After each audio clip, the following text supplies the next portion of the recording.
The test is in 4 parts: Part 1, Part 2, Part 3, and Part 4. Now look at Part 1.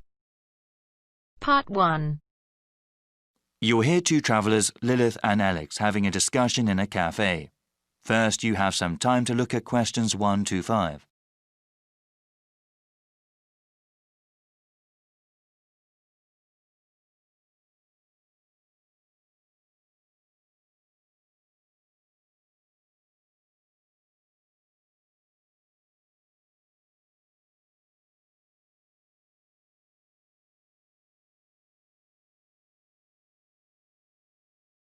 Now we shall begin. You should answer the questions as you listen, because you will not hear the recording a second time. Listen carefully and answer questions 1 to 5. Hey, Alex, are you okay?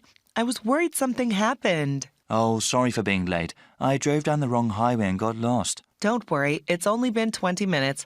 Actually, I just looked at some Austin tourist websites. I got some tea. You want anything? Yeah, I think I'll have some tomato juice. It's just what I need right now. Yes, it's really hot and humid out right now. I think I'll get iced tea this time around. So you went on the wrong highway, huh? For sure. I've never driven in this area before, right? So after I pick up the rental car from the airport, I try to follow the map to the downtown area here. Unfortunately, there was a lot of road construction going on, and I went south on the highway instead of going north. After a few minutes, I realized I was going the wrong way, so I exited the highway and came back up here. Well, I'm glad you're here, okay? Did everything go well at the car rental place? Oh, yeah, it went very well. The business owner was kind of a strange person, really tall and thin. He had a bushy beard and moustache. He was also wearing a cowboy hat. I'd never quite seen anyone quite like that before. I guess every place in the world has eccentric people. Yeah, definitely. But he told me about all these great places to eat around here. He said they have some really great Mexican food in the area. That's great. I haven't had that in such a long time. We definitely have to go to a place for dinner. Well, I want some more iced tea. How about you? Yeah, I need to order still. You know what? I think I'll get one of their sandwiches too. They look really good. Okay, let's order then. Before you hear the rest of the discussion, you have some time to look at questions 6 to 10.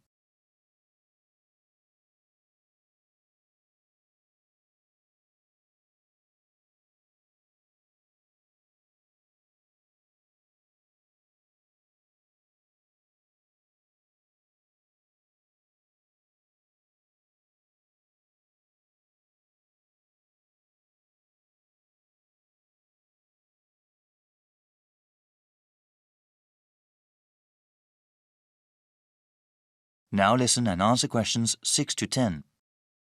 Now then, what are we going to do today? I was thinking it would be nice to see the state capitol and then maybe the university. Well, according to the website, let me see. The state capitol has tours only on Mondays, Wednesdays, and Fridays. Yeah, if we went there, it would be much better to go on a guided tour. Oh, wait. Yes, there are tours on Mondays, Wednesdays, and Fridays, but also on Saturdays. The university site lists a lot of places that are interesting, so maybe we can spend most of the day at both the Capitol and there. We should definitely go to the lake after that as well, and even spend the night camping there. Great plan. Is there anything else you found online? Yeah, I know you studied biology, so I was thinking that the park would be good. They have a pretty unique collection of trees and plants. They are open Monday through Saturday, so we can go there anytime. There's also the mountain. There are some photos on the website. It looks like they have some great views of the city, and I definitely want to do some hiking. Yes, we would have to take another day for the park and the mountain. But you know, the guy at the rental place was talking about the weather. It seems that there will be a pretty bad storm coming tomorrow. We need to plan around that since it won't be good to be outside when it comes. Certainly not. It's not worth hiking somewhere if the weather is terrible. You know, we can go to the park and the mountain today and then go to the indoor places, the Capitol and the university tomorrow. It'll be hard to get around in the rain, but at least we'll be inside. I agree. By the way, how much are these places? All of them are free except for the park. Wait, I'm not sure about the Capitol tour. Yeah, they don't charge anything for the guided tours. All right then, we'll go hiking first and then relax at the park.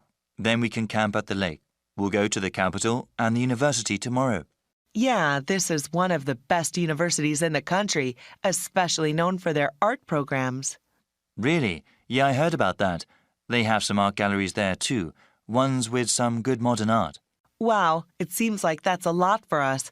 Yeah, I'm really excited about camping at the lake. The sunsets are supposed to be beautiful there. That is the end of part 1. You now have half a minute to check your answers.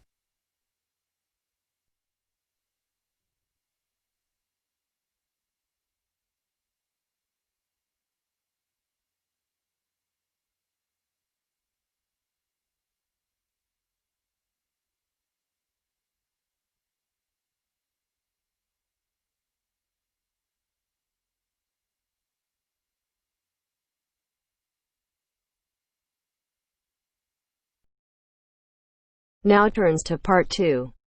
Part 2. You will hear a doctor from a medical center giving some information about the center. As you listen, answer questions 11 to 20. First, you will have some time to look at questions 11 to 14.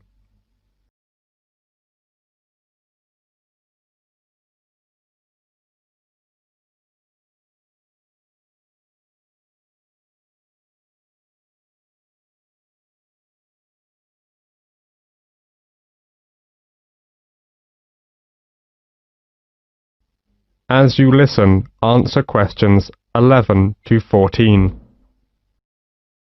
Section 2. Good morning, everyone. I'm John Smith, the General Practitioner of London Fields Medical Centre, and I'm very glad to give you a brief introduction about our practice and some suggestions about how to see a doctor here. Our receptionists are usually the first point of contact and are here to help you. They have a lot of information to hand and in most cases will be able to help you with your inquiry, ensuring you see the most appropriate clinician. Okay, right. Well, the first thing to do is to register. We can only accept new patients who live in our practice catchment area. To register with us, you will need 2 proofs of address, such as bank statements or tenancy agreements, plus 1 form of ID, such as passport or driver's license. If you are foreign nationals, then you'll have to register as a temporary visitor. Then, fill in this form. It's a medical history form. You have to give details of any illnesses you have had. Then, you also need to write down if you've got any allergies. Okay? This as well as that.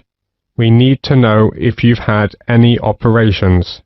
And, last of all, you have to give full details of current medication you may be on. This as well as that. You need to fill in this registration card. This is for your personal details. That's your full name, address, and telephone numbers. Okay? And we also need to make an appointment for you to see the doctor for a new patient health check. It'll just take about 15 minutes, that's all. It's just a basic checkup, really. Before the speaker goes on with his introduction, look at questions 15 to 20.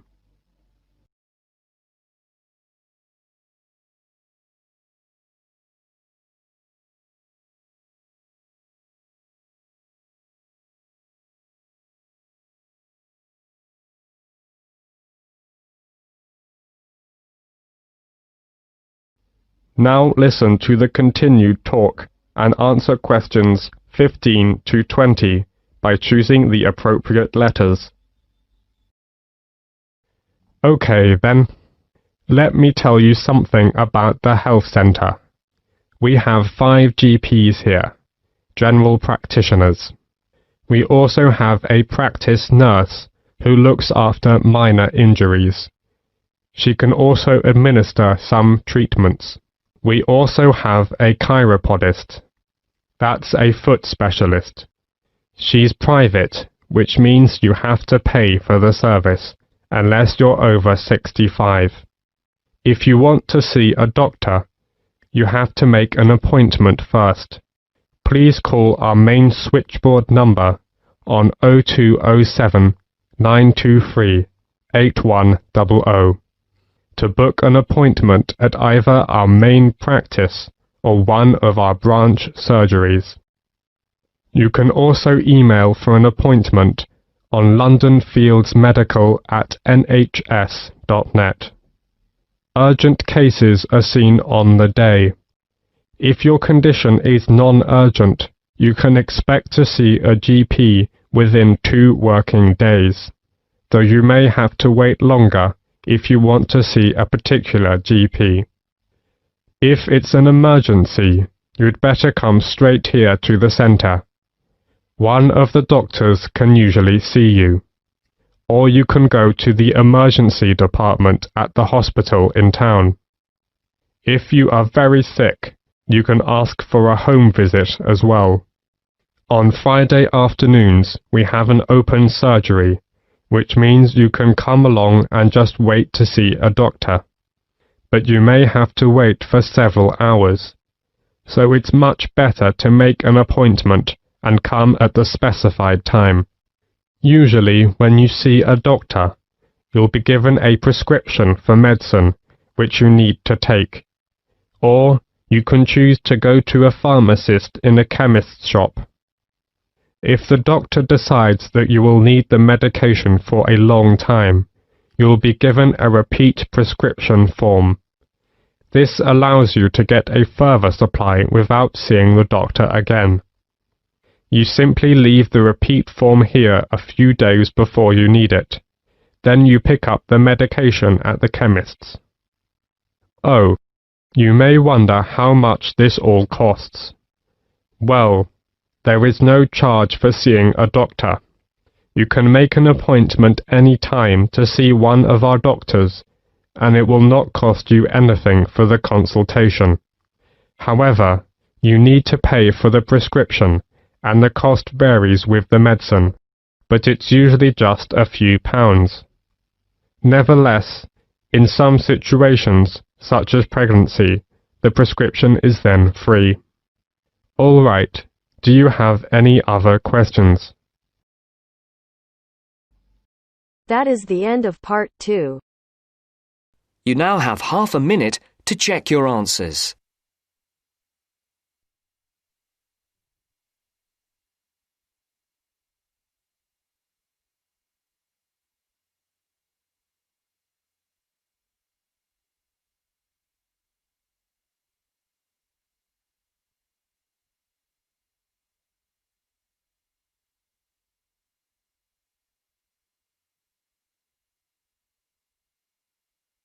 Now turns to part 3. Part 3. You'll hear a talk between an interviewer and an interviewee called Chris Evans from the Royal Caledonian Curling Club about ice curling. First, you have some time to look at questions 21 to 26.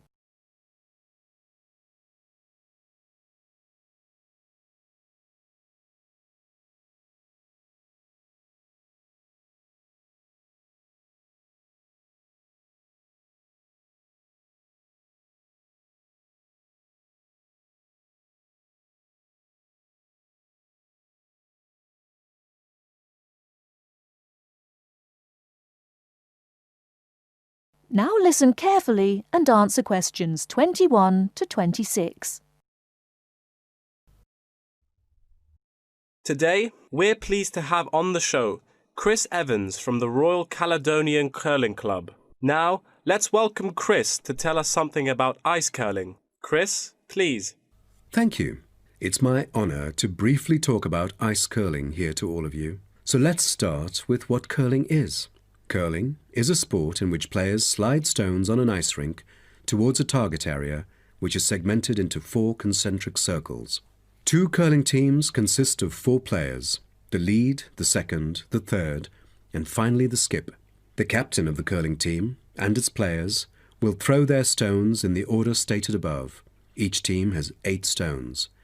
The purpose is to accumulate the highest score in the game. Points are scored depending on which stone is resting closest to the center of the target area at the end of the game. The ice surface on which the game is played, or the rink in curling, is called the sheet. It is covered with tiny droplets of water that become ice and cause the stones to curl or deviate from a straight path. The curling players should slide the heavy polished stones or rocks across the ice curling sheets towards the house, a circular target marked on the ice, as I mentioned before. There are several pieces of equipment essential for a curling game, so a concise instruction will be given to you. The most important things are the curling brush, which is used to sweep the ice surface in the path of the stone, as well as the curling stone, which is sometimes called rock. The former is usually made of horsehair, and the latter is made of granite, mainly coming from Scotland. Curling shoes are similar to ordinary athletic shoes, except that the 2 shoes in a pair have dissimilar soles. The sole of the slider shoe, which is designed for the sliding foot, is typically made of Teflon, while the gripper shoe for the hack foot has a special layer of rubber applied to the sole. During the curling game, you may also find a stopwatch attached either to the player's clothing or the broom, which is used to time the stones over a fixed distance to calculate their speed. Before you hear the rest of the talk, you have some time to look at questions 27 to 30.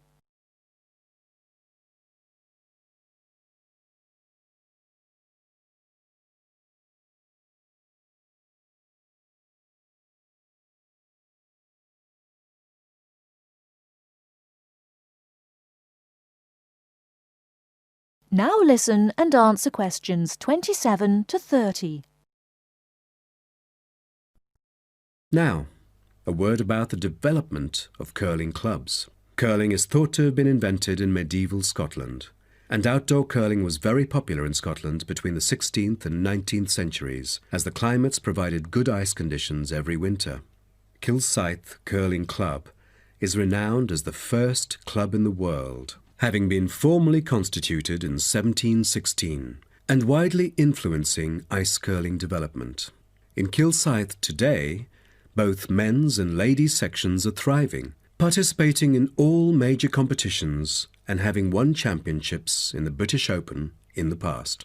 The mother club of curling, Grand Caledonian Curling Club, was instituted in 1838 for the purpose, not as such to attract people's interest, but to regulate the ancient Scottish game of curling by general laws.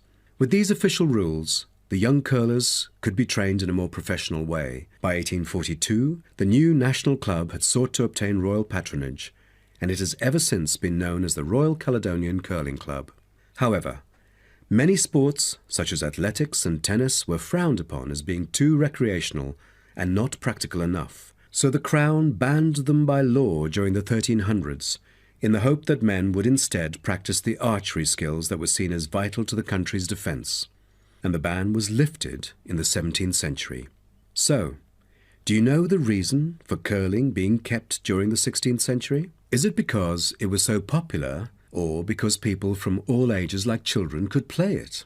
The spirit of curling dictates that one never cheers mistakes, misses, or gaffes by one's opponent.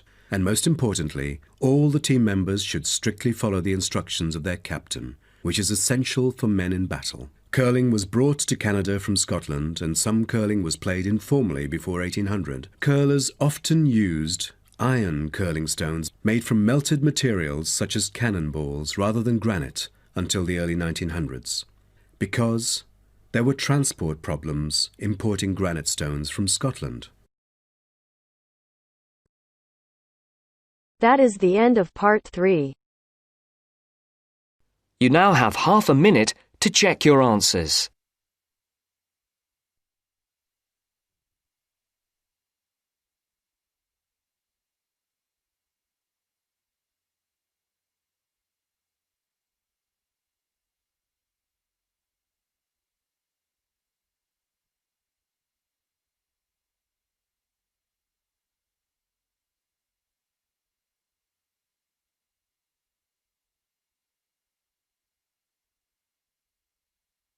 Now turns to Part 4.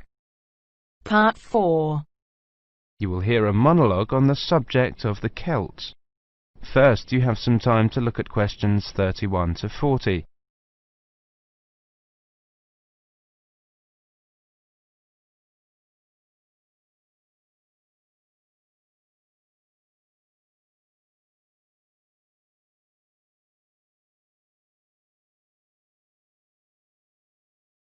Now listen carefully and answer questions 31 to 40. Welcome to this introductory lecture on the Celts. Who were the Celts? The Celts were an Indo-European group, that is, related linguistically to the Greeks, the Germanic peoples, certain Italic groups and peoples of the Indian subcontinent. They arose in Central Europe at the beginning of the first millennium BC, and were an iron-using and horse-rearing peoples. By the end of the first millennium BC, their cultural group had spread up and down the Danube and Rhine, taking in Gaul, Ireland and Britain, across Central Europe into northern Italy and northern Spain. Their roaming across Europe led some of the Celtic tribes to sack Rome in 390 BC, creating a fear of the northern barbarians that was to haunt Romans for hundreds of years to come. The Celts are defined archaeologically by the type sites of Hallstatt and Latene, the former being taken to relate to an earlier phase of cultural development. Hallstatt, an ancient salt mining area, was excavated from 1876 onwards by the Viennese Academy of Sciences, and provided the first classification of the prehistoric Celts. In 1858, the waters of Lake Neuchâtel in Switzerland sunk to a low level, revealing a large prehistoric settlement with a huge number of surviving artifacts. The nearby town of Latene gave its name to the second phase of Celtic cultural development. However, please note that these phases overlap through time and are defined according to geographical area. Let's look at each of these, taking the Hallstatt first. Hallstatt culture is characterized in 4 stages. A and B were during the Late Bronze Age, from about 1200 to 700 BC. C was in the Early Iron Age, from about 700 to 600 BC. D was from about 600 to 475 BC. The Hallstatt culture spanned Central Europe, with its centre in the area around Hallstatt in central Austria. There were 2 distinct cultural zones, the eastern and the western. At the start of the period, long-distance trade was already well established in copper and tin, the basic requirements for manufacture of bronze. From about 700 BC, trade in iron also became established. The Hallstatt area also already controlled the trade in salt, crucial when there were few other means to preserve food. Control of these 2 crucial trade goods, iron and salt, provided the basis for the accumulation of wealth and influence. From 800 BC, some burials of rich people can be identified in Central Europe, with grave goods such as wheeled wagons and iron swords. Hallstatt C saw the construction of fortified hilltop settlements to the north of the Alps. These had burial mounds holding very high-quality goods, such as vehicles and expensive imported treasures. By the time of the Hallstatt D period, these increasingly extravagant burial mounds were clustered around a few major hill forts to the southwest of the region. This suggests a development and a concentration of wealth and social power, possibly based on the development of Massilia, present-day Marseille, as a Greek trading port. The expansion of luxury trade brought greater opportunities for profit and helped to create an increasingly stratified society, with the development of a wealthy nobility. Over the period from 1846 to 1863, 1,000 graves were found at Hallstatt, with an astonishing range of artifacts, including clothing and salt mining equipment, as well as weapons, jewellery, pottery, and imported bronze vessels in the chieftains' graves. The Latene era was the time of Celtic expansion and migration, and the time of formation of the myths. The Latene culture is named after the site in Switzerland where it was first discovered. The Latene people were those known to the Romans as Gauls, originally found in an area from eastern France to Bohemia. The Latene culture spread rapidly from about 400 BC. The Latene Celts settled in Spain in 450 BC, in northern Italy in 400 BC, invaded Rome in 390 BC, invaded Greece in 279 BC, invaded Galatia in modern Turkey in 270 BC. By 200 BC, they occupied the lands that are now Britain, the Netherlands, Brittany, Belgium, Germany and Switzerland. There is much debate over how much of the expansion into Britain was achieved through invasion and settlement, and how much was the expression of cultural transfer that accompanied trade and reflected the commonality of kinship and language of many tribes. There is little evidence for actual migration of Latene people into Britain. Nevertheless, it does appear that the Latene culture was more militarily focused than the Hallstatt one. The Latene graves across Europe hold iron weapons, swords and spearheads, and wooden shields, as well as everyday items such as razors, yokes, cauldrons and jewellery.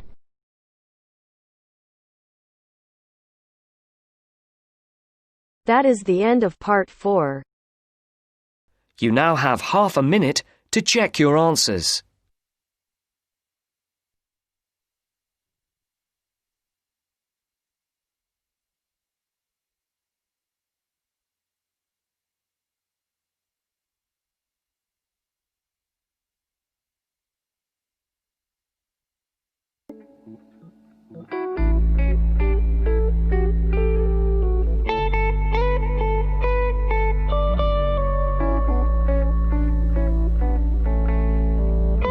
That is the end of the test. You now have 10 minutes to transfer your answers to your Ielts listening answer sheet.